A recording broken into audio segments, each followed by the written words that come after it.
Let's go. ده آرثر مورجان، راجل خارج عن القانون وجزء لا يتجزأ من عصابة اسمها فاندرلاند، عصابة تخصصها سرقة القطارات والعائلات الفخمة بحثا عن الفلوس وتجميع الثروة. You sure about this, Dutch? Yes. وده داتش فاندرلاند، زعيم العصابة وهو العقل المدبر بتاع الليلة اللي احنا داخلين عليها دي. I had a goddamn plan.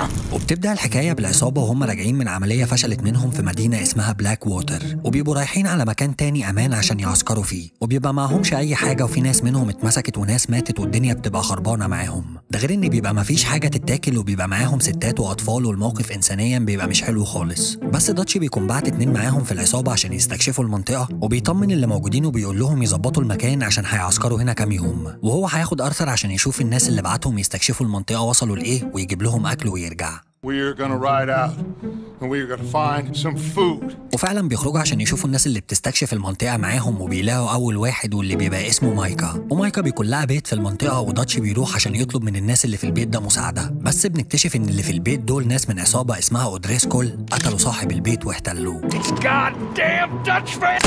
فآرثر والرجالة بيخلصوا عليهم وبياخدوا كل حاجة في البيت، وبيحرروا مرات صاحب البيت اللي أودريسكول قتله وبياخدوها معاهم، وبنعرف إن اسمها سيدي أدلر. بس في وسط الأحداث دي آرثر بيكون قفش واحد في الاسطبل من أودريسكول وسيطر عليه، وعرف منه المكان اللي أودريسكول وعصابته معسكرين فيه، وبيكون عرف منه كمان إنهم بيجهزوا لعملية سطو كبيرة على قطر بتاع ناس أغنياء هيعدي من مكان قريب من هنا. المهم إنهم بعد ما بيعرفوا المعلومات دي وبيحرروا سيدي أدلر بياخدوا بعضهم وبيرجعوا على المعسكر والليلة بتعدي. وتاني يوم آرثر وواحد اسمه غافير اسكوالا بينزلوا يدوروا على واحد تاني كان بيستكشف معاهم المنطقة ولسه ما رجعش لحد دلوقتي، ومراته وابنه بيبقوا قلقانين عليه، وبنعرف ان الشخص التاني ده يبقى جون مارستن، والعاصفة بقى بتكون شدت عليه والذئاب اجتمعوا على موته، وسسبنس من بتوع المخرج عايز كده وطيرة راوش شويتين دول. المهم انهم بيرجعوا جون معاهم على المعسكر عشان يتعالج، وبعدها بيبداوا انهم يجهزوا عشان هيهجموا على معسكر أودريسكول اللي عرفوا مكانه، وبنعرف ان داتش وكولم أودريسكول اللي هو زعيم عصابة أودريسكول مفيش بينهم عمار من زمان عشان في طار ما بينهم قديم، هنعرف هو ايه مع بعض كمان شوية. المهم انهم بيظبطوا نفسهم وبيتحركوا وبيهجموا على المعسكر وبيخلصوا على كل اللي فيه، وبيسرقوا كل حاجه عصابه أودريسكول كانوا مجهزينها لعمليه القطر بالخريطه بتاعت العمليه، وبياخدوا واحد منهم رهينه معاهم المعسكر، واللي هيبقى مفتاح لباب جديد في القصه برضه هنكتشفه مع بعض قدام.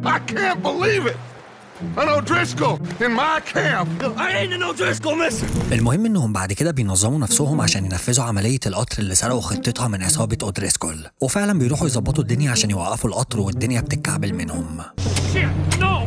بس بيعرفوا يسيطروا على الموقف وبيوقفوا القطر وبيقلبوا كل اللي فيه والدنيا بتمشي تمام. وبعدها بيرجعوا على المعسكر وبيبداوا يلموا حالهم عشان يهربوا، عشان اكيد رجاله القانون هيدوروا عليهم بسبب اللي حصل.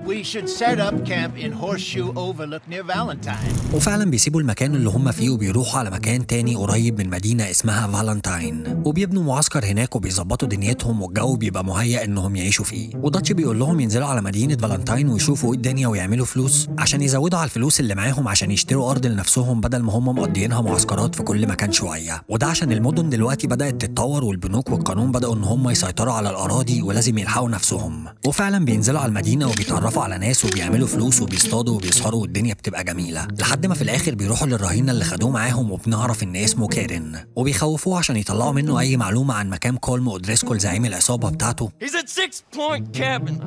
وبعد تهديد كتير بيقول لهم على مكانه وهم بيفكوه عشان ياخدوه معاهم، وبيحذروه انه لو بيكذب عليهم هيخلصوا عليه. المهم انهم بيروحوا على المكان اللي قال لهم عليه، وفعلا بيلاقوا ناس من عصابه أودريسكول هناك، بس مش بيلاقوا كولم أودريسكول زعيم العصابه نفسه. واثناء الاشتباك آرثر كان هيتقتل وكيرن بينقذ حياته، ومن هنا كيرن بيبدأ انه يثبت لهم ولاءه وبيأكدوا بانه بيقول لآرثر على مكان فلوس أودريسكول اللي مخبيها هنا في المعسكر، وهم بيبدأوا يقربوه منهم شوية وبيبقى واحد منهم. بس في وسط الأحداث دي بنعرف من داتش إن مايكا اتمسك، وبنفهم بشكل ما إن آرثر ومايكا نفسيا مش صافيين لبعض. بس آرثر من أجل المحنة اللي هم فيها بيروح يهربوا من السجن وبيمشي الدنيا. وبرضه بيكون ظهر لهم واحد اسمه جوزيه تريلوني، وده مش عضو قوي معاهم في العصابة بس صاحبهم جدا من زمان، وبيعرفوا منه إن في واحد اسمه شون معاهم في العصابة لسه عايش ومقبوض عليه في مدينة بلاك ووتر. Yes, I have. وهم لما بيعرفوا الخبر بيجمعوا بعضهم وبيروحوا كلهم عشان ينقذوه، وبكده يكونوا جمعوا كل أفراد العصابة اللي عايشين، واللي كان عيان خف والفلوس بتزيد معاهم والدنيا بتبقى تمام. Do I get a hug, Arthur? A warm embrace for a lost brother now found. لحد ما في مرة أرثر أخد جاك ابن جون عشان يفسحوا ويطلعوا يصطادوا وبتاع، بس وهما بيصطادوا بيظهر لهم الراجل ده أندرو ميلتون، وده رتبة في الحكومة بس بيبقى فاسد وولاؤه كله للفلوس، وبيبقى عايز أرثر يسلم داتش عشان القطر اللي سرقوه ده يبقى تبع راجل غني جدا ومهم جدا في المدينة. بس أرثر بيهزقه بيقول له إنه ما يعرفش حاجة عن داتش بقاله كتير وبيزحلقه بالطريقة، وميلتون بيحذره إنه لو بيكذب هيقبض عليه عشان هو شخصية مطلوب ومحطوط فيه $5000، وبيسيبه وبيمشي. Good day, Mr. Morgan. Goodbye. وبعدها أرثر بيروح لداتش عشان يقول له اللي حصل عشان يهربوا، بس داتش بيقول له إن مفيش حد هيتحرك من هنا وإنهم هيكملوا هنا. I say we do nothing just yet. لحد ما في مرة وهم قاعدين مع بعض في بار بيظهر لهم واحد شكله فخم قوي وبيبقى معاه رجالته، وبيبقوا مثبتين جون وناس تانية من العصابة معاهم، وبنعرف إن الراجل ده يبقى اسمه كورن وول. I am not a man to be messed with by the likes of you. وده يبقى صاحب القطر اللي داتش والعصابة سرقوا المخطط بتاعه من أودريسكول وقلبوه هما، وبيبقى عايز ينتقم منهم ويرد على اللي عملوه فيه، وبيأمر رجالته إنهم يخلصوا عليهم وبيسيبهم وبيمشي. بس أرثر والعصابة بيعرفوا إنهم يسيطروا على الموقف وبيخلصوا هم على رجالة كورن وول وبيرجعوا على المعسكر، وبيلموا حالهم ومحتالهم من فالنتاين وبيشدوا الرحال على مكان جديد اسمه كليمنس بوينت. ولحسن حظهم المكان ده بيبقى واقع ما بين عيلتين مش بيطيقوا بعض، عيلة اسمها جريز ودول عيلة كبيرة وليها استثمارات ضخمة في صناعة التوباكو، والعيلة التانية اسمها بريس وايتس ودي برضو عيلة كبيرة ومسيطرين على زراعة القطن في المدينة. وداتش بيبقى عايز يشغل دماغه على العيلتين ويستغل الموقف عشان يعمل فلوس كتير على قفا العيلتين، وبنعرف انه عايز يشتغل على كل عيلة لوحدها من غير ما العيلة التانية تعرف. We gotta convince each family that we're on their side. وفعلا بيبدأ انه يندمج مع العيلتين وبيخلي أرثر والرجالة يلعبوا عليهم. وفي نفس الفترة دي أودريسكول بيكون ظهر وبيبقى عايز يقابل داتش، وبيخطف أرثر عشان يضغط على داتش يجيله. وبنعرف ان أودريسكول عايز يعمل صفقة مع داتش بأرثر. You only met with him to grab me? Of course. المهم ان أرثر بيعرف يهرب من معسكر أودريسكول وبيرجع تاني على المعسكر بتاعه والدنيا بتبقى تمام، وبتمشي الدنيا والعصابة بتفضل تولع بين عيلة جريز وعيلة بريث وايتس، لحد ما الموضوع بيتعرف من العيلتين وعيلة جريز بيعملوا كمين لداتش وعصابته وبيخلصوا على شون. بس العصابة بترد عليهم وبيخلصوا على جريس نفسه بالعيلة كلها بتاعته، وعيلة بريس وايتس بيخطفوا جاك ابن جون مارستون عقابا ليهم. بس داتش والعصابة بيروحوا على بيت بريس وايتس وبيولعوا في البيت عشان يعرفوا مكان جاك، وفي الآخر بتقول لهم إنه عند واحد تبعهم اسمه أنجلو برونتي، وده راجل تقيل قوي في مكان اسمه سان دينيس. My sons gave him to Angelo Bronte. المهم إنهم بعد ما بيعرفوا مكان جاك بيبدأوا إنهم يتحركوا عشان يرجعوه، بس الضابط ميلتون بيكون ظهر لهم تاني عشان يقبض على داتش. Good day, fine people. بس ما بيعرفش ياخدوا معاه عشان خاف من العصابة عشان ولائهم كلهم كان لداتش في اللحظة دي، وهم حسسوه إن هم عندهم ولاء ليه مش كلاب زي ولائهم للفلوس، وده السبب اللي خلاهم يسيبوا المكان اللي هم فيه ويروحوا على مكان تاني خالص اسمه شادي بيل عشان ميلتون ما يعرفش يوصل لهم. وده فصل جديد هيفتح باب لتويستات كتير هنعرفها دلوقتي مع بعض. بس قبل ما نكمل يا ريت تكون عملت لايك عشان ده فعلا بيساعد، ولو أول مرة تشوفنا ما تنساش تعمل سبسكرايب وتفعل زر الجرس عشان يوصلك كل جديد. Take a ride with me. المهم العصابة بتوصل شادي بيل، مدينة متحضرة ومعتمدة على الآلات والصناعة، وداتش بيبقى شايفها إنها مدينة فيها فرص كتير يقدروا يعملوا منها فلوس كتير وبسرعة، بس الأولوية دلوقتي إنهم يدوروا على أنجلو برونتي عشان يرجعوا جاك ابن جون، وبعد كده يعملوا فلوس زي ما هم عايزين. وفعلا بيروحوا على سان دينيس وبيفضلوا يدوروا لحد ما بيقدروا يوصلوا لأنجلو اللي جاك عنده، وهو بيساومهم بجاك عشان يخلصوا له شوية شغل شمال مقابل إنه يرجع لهم الواد، فبيضطروا إن هم يوافقوا وفعلا بيروحوا يخلصوا له اللي هو عايزه، وبعد كده بياخدوا جاك وبيرجعوا تاني على المعسكر بتاعهم. Let's get going. وبتمشي الأحداث لحد ما في مرة كارين بيرجع لهم على الفيلا وهو على الحصان بتاعه بس راسه مقطوعة، فبيفهموا إن أودريسكول عرفوا مكانهم وهيهجموا عليهم، وفعلا عصابة أودريسكول بيهجموا عليهم، بس العصابة بيعرفوا يسيطروا على الموقف وبيخلصوا عليهم كلهم. Poor kid. المهم إن في مرة أنجلو بعتهم عشان يسرقوا بنك، وبعدها بنعرف إن عملية البنك دي كمين عامله أنجلو للعصابة عشان يخلص منهم. Greasy son of a bitch, he set us up. بس العصابة بتقاوم الكمين وبتهرب من رجالة القانون وبيروحوا على بيت أنجلو وبيخلصوا على رجالته كلهم وبيخطفوه وبياخدوه معاهم على مركب في وسط البحر، وداتش بيقتله وبيرميه في المحيط انتقاما على اللي عملوا فيهم. بس بناخد بالنا ان ارثر وجون ما كانش عاجبهم سياسة الانتقام اللي داتش بيطبقها. بس بيبقى خلاص عدى وفات ولازم يركزوا في اللي جاي، واللي جاي المفروض هيكون سرقة بنك سان دينيس عشان مليان فلوس. وفعلا بيحضروا نفسهم وبيروحوا على البنك عشان يسرقوه. بس بعد ما بيخلصوا العميل ميلتون بيكون عامل لهم كمين عشان يقبض عليهم، والدنيا بتبوظ منهم، وميلتون بيخلص على خوذية اللي معاهم في العصابة وبيقبضوا على جون. وداتش وارثر واللي هربوا من العصابة بيبقى اتقفل عليهم حدود المدينة من كل الجوانب، ومفيش مفر ليهم من البر، وما بقاش قدامهم سبيل للهروب غير عن طريق البحر، وبيبقوا مجبرين انهم يعملوا كده ويختفوا كام اسبوع لحد ما الدنيا تهدى، وبعدها يبقى يرجعوا تاني على المعسكر عشان الناس اللي سايبينهم هناك. What you mean? وفعلا بياخدوا بعضهم وبيطلعوا على المينا وبياخدوا مركب المفروض انها طالعه على كوبا، بس في نص السكه الجو بيعملها معاهم والمركب بتغرق والموج بيطلعهم على شط مدينه اسمها جوارما. ولما بيفوقوا وبيستكشفوا المدينه بيطلع عليهم ناس زي غفر السواحل كده وبيقبضوا عليهم، بس بيظهر لهم واحد اسمه هيركل من المتمردين هو ورجالته وبينقذوهم، بس خافير سكويلا بيكون اتصاب وبيتسحب من غفر السواحل. المهم ان بعد كده هيركل ده بيعرض عليهم انهم يساعدوه في مقابل انهم يدلهم على مكان غافير سكويلا ويخلعهم على مركب تبعه من غير ما حد يطاردهم وهم بيوافقوا. I don't see you have any choice. I am the only one who can arrange a boat for you. بس في الفترة دي بناخد بالنا ان داتش جاله حالة زي بارانويا وبقى مفكر ان كل الناس بتخونه، لدرجة ان في واحدة عجوزة ملهاش في اي حاجة قتلها لمجرد انه حس انها ممكن تخونهم. وارثر بيبدأ ان هو يحط ريد فلاجز كتير على داتش عشان تصرفاته اللي ما فيهاش اي نوع من انواع الحكمة دي. المهم ان بعد كده العصابة فعلا بتساعد هيركل وهو بيوفي بوعده معاهم وبيعرفهم مكان غافير اسكويلا وبيجيب لهم المركب اللي قال لهم عليها وبيرجعوا تاني على المعسكر وبيتجمعوا كلهم، بس بيبقوا واقعين في ورطة عشان المفروض ان ميلتون وصل للمعسكر بتاعهم وجاي عشان يقبض عليهم، فبيقاوموهم وبعد كده بيلموا حالهم وبيهربوا من المكان اللي هم فيه ده وبيروحوا على مكان تاني خالص اسمه بيفر هولو. واول ما بيوصلوا هناك الدنيا بتبوظ منهم اكتر وبتتعقد، وده عشان بنعرف ان مرات داتش هي اللي بلغت العميل ميلتون على عملية البنك الأخيرة اللي فشلت منهم، فواحدة منهم بتطلع وبتضربها بالنار قدام داتش عشان دي قواعد العصابة اللي يخون يموت.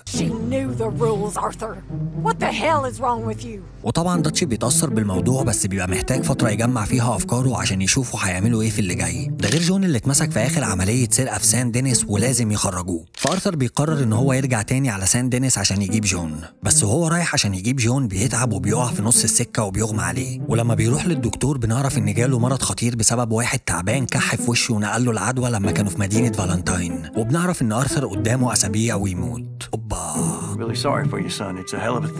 المهم إن بعد كده أرثر وسيدي راحوا عشان يخرجوا جون من السجن ورجعوه معاهم على المعسكر، ومن بعدها وبسبب الخبر الأخير اللي أرثر سمعه عن مرضه رؤيته للحياة بدأت إن هي تختلف تماما، وأول حاجة بدأ يسأل عنها العصابة هي الولاء اللي بينهم، عشان هم شايفين إن داتش باع جون لما اتمسك وما فكرش إنه حتى يرجعه، وده ريد فلاج كمان أرثر حطه على تصرفات داتش عشان بدأ يحس إن داتش بتاع مصلحته وممكن يبيع أي حد في أي لحظة. بس على الجنب التاني كان داتش المفروض عنده خطط عشان ينفذها بس كلها بتفشل منه، لدرجة انه لما راح عشان يتناقش مع كورنوول من اغنى اغنياء المدينة راح خلص عليه، وده كان عكس اتفاقه مع العصابة، وده اللي خلى مش بس ميلتون اللي يقلب عليه، ده خلى القيادات العليا والجيش وسلطات العالم المتحضر كلها قلبت على داتش والعصابة، وده اللي هيوقعهم في حوارات كتير مع الأحداث اللي جاية. ده غير إنهم بيكتشفوا إن في خاين بيبلغ عنهم في وسطيهم بس لسه ما يعرفوش هو مين. ده غير ان غدر داتش بدأ يظهر قوي على السطح، وده اللي خلى ارثر وجون يفقدوا ولائهم لداتش. مرة مع ارثر لما كانوا بيسرقوا مصنع النفط وارثر اتمسك وداتش شافه وما ساعدهوش، ولما ارثر واجهه داتش انكر وقال له انه ما شافهوش. والمرة التانية مع جون في آخر مهمة ليهم مع بعض واللي هنعرفها مع بعض دلوقتي. أرثر بيتكلم مع داتش وبيقول له إن دي آخر مهمة هيعملوها مع بعض، وبعد كده يدي جون فلوسه ويسيبه يعيش حياته بقى عشان يربي ابنه ويكون أسرته وكده.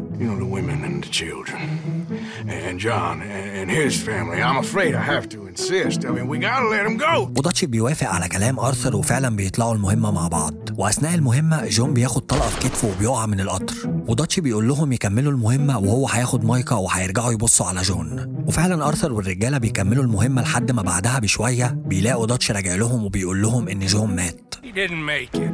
That patrol killed him. وبعدها بشوية تيلي بتيجي مع جاك ابن جون وبتقول لهم إن العميل ميلتون قبض على أبيجيل اللي هي مرات جون أم جاك، وداتشي مش بيرضى يروح يجيبها عشان هما دلوقتي مطلوبين ومش هينفع يقربوا من رجالة القانون، وبيبيع أبيجيل وبياخد الرجالة كلها وبيمشي. It pains me to say it, Arthur, but he is right. وده كان الموقف اللي قفل آرثر من داتش خالص وخلاه يحطه في خانة الغدار، وآرثر بيسيب العصابة تمشي وبيرجع هو مع تيلي عشان يجيبوا أبيجيل، وأبيجيل هناك بتخلص على ميلتون وبيهربوا كلهم من هناك. وفي السكة آرثر بيقول لها إن جون مات في آخر عملية كانوا فيها، وأبيجيل بتزعل جدا عليه. He got killed or he got captured. I'm really sorry. No!